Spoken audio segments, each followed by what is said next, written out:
Bafowethu uZikode oyinyanga yaseGoli edume kakhulu ugeqa amagula ngokuphepha kukaGodolo wathi ke abafuna uGodolo ngeke bamthole. Siyazi bafowethu ukuthi isabalele imbiko einkundleni zokuxhumana ukuthi uGodolo impilo yakhe ke ayikho ke esimeni right noma ke isengcopheni ke lapha ke uZikode ke sevele wazijuba inyumbazane ke wathi ke cha na kanjani ke abafuna uGodolo ke ngeke kuyofanele ke ukuthi ke bakhohlwe. Kodwa ke ngaleyo lokho bafowethu uveze nezinye indaba ezibalekile ke ezithinta iqembu leMK Party. Bafowethu nandodaba awizwele. Kodwa bafowethu mina ngifuna ukunitshela manga abantu abanganenzeli iqiniso laba abaphezulu.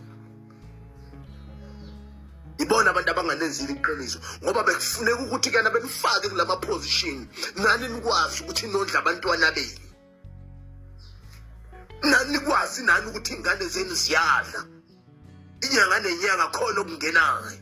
Kodwa into esibukayo lapha lapha kulenhlangano MK Party.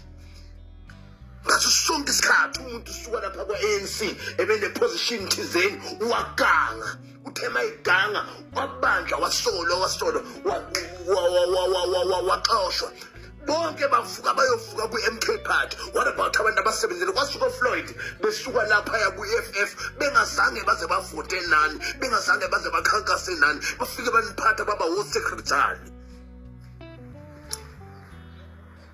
Uyabona baningi ke ize ngibabize ngegama kodwa nje bafethu phephani izingane zika mama ngifuna ukukama manga ngiyafisa ukuthi ke na ngoba inhlangano inithembisa ukuthi ke na after ama local elections ngonyaka ozayo bazomkhumbula engathi benganokhumbula ngempela ngoba ave kubhlungu bafethu kufelise ngibhlungu kakhulu ngalomfana uGodolo.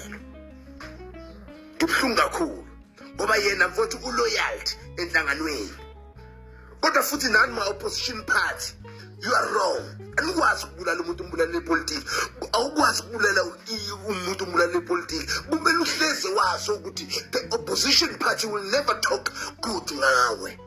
The opposition party will always attack you. Manje understand bafowethu kungaze kufe abafowethu ngesizathu sepolitiki. Hayi madoda kahle fana noma kuthiwa abantu bebabili bebanga isikhundla esisodwa bengaphakathi enhlanganweni eyodwa kuthiwa sebenqumene. Do not expect ukuthi kena ngiyothi nginawe emjahweni bese expect ukuthi ngikhulume kahle ngawe. Ngikwazi ukukhuluma kahle ngawe ngokukhuluma kabi ngani ngoba ngifuna ukuthi kena abantu bathembe mina ungidlula wena. Kodwa ke bafana bakithi ngiyafunga ngiyagomela ngiphambi kweni manje akekho uyothinta uGodolo nasi lo mbani usazophila.